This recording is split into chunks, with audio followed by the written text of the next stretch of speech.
The European higher education sector is quite unique if you compare with other university systems around the world.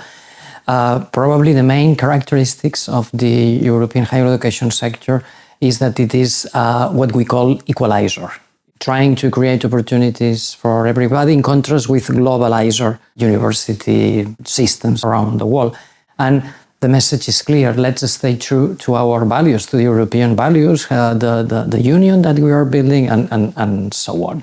Regarding the alliances, regarding the European University Association, regarding your alliance, etc., I think that we are trying to do our best to increase the international visibility of our system. It is not only about learning and teaching, it is about research, it is about innovation, it is about the exchange, the engagement with all the society, with the cities, with the regions, and so on. So in terms of the alliances, I think that they are doing an excellent job trying to overcome all the obstacles that we have and trying to, if I may, to find solutions for the whole European higher education system.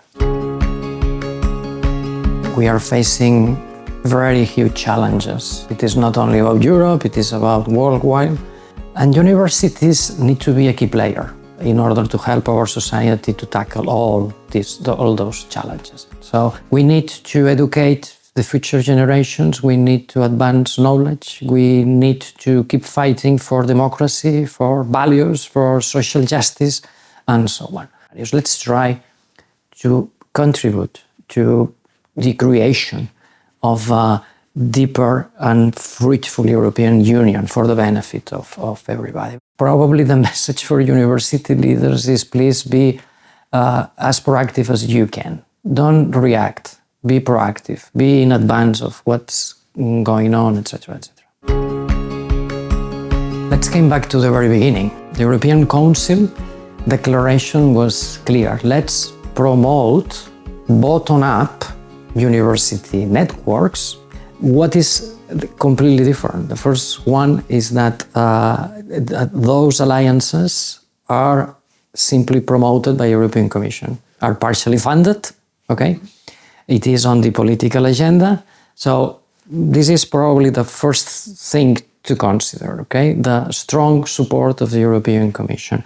The second thing is that the characteristic of this alliance is that it needs to be strategic. It means long-term. It is not just an agreement, long-term.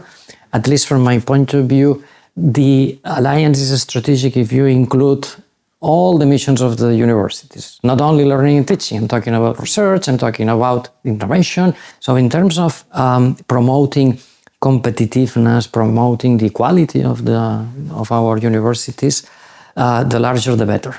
We need to remind that the alliances, this type of alliance needs to be strategic, and that the final goal is to have a global impact, to improve our competitiveness, and obviously to try to create the correct environment for our academic community to really understand the diversity of our continent.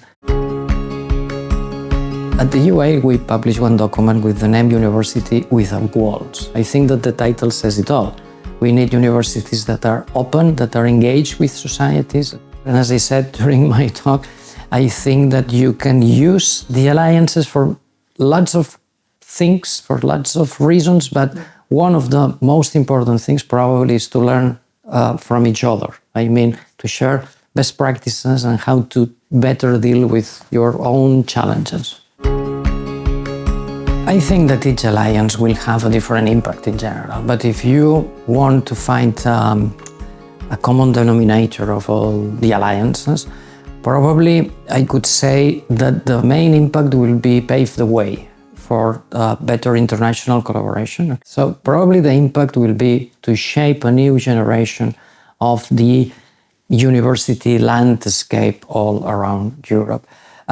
Probably it's too early to clearly identify which will be the outcome of all this experience, but in any case, promoting the international collaboration and creating opportunities for our students, for our academic communities to really understand the diversity of Europe, the long-term impact and effects of alliances.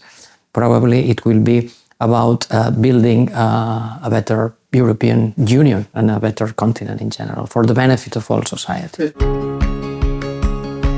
On average, what people raise is that we need the correct regulatory framework to do what the European Commission is inviting us to do. If not, it will be useless, right? And the second topic is absolutely clear: funding. Universities need additional funds to implement one thing that it is completely, let me say in this way, extraordinary, right? At least at the very beginnings. So I could say that these are the two main challenges that the rectors from different universities that belong to one alliance raise when you ask them. So obviously, from the internal point of view, the alliances need to deal with other challenges. But this is a completely different topic. I mean that if you have the correct regulatory framework, you have the correct amount of money, you can overcome the governance, the penetration, etc., etc., etc. It is not unreachable, it is not impossible, right? But I think that we need to clearly join efforts. We need to clearly identify what are the 2-3 main priorities that we need to advocate for, and we need to do it together. Okay? When it comes to the alliances, it's absolutely clear. I mean that, for example, the European University Association need to work at the European level. The alliances also can be an excellent partners to do that in advocating for all that. But when it comes to, for example, the national reforms, the individual universities that belong to an alliance, the national rectors conference of that country need to join efforts, and let's see what we can do. It's like a sandwich, okay? Let's advocate in one side and in the other. And when it comes to the general challenges for the higher education in Europe, I think that we need to clearly explain to our society what are those challenges.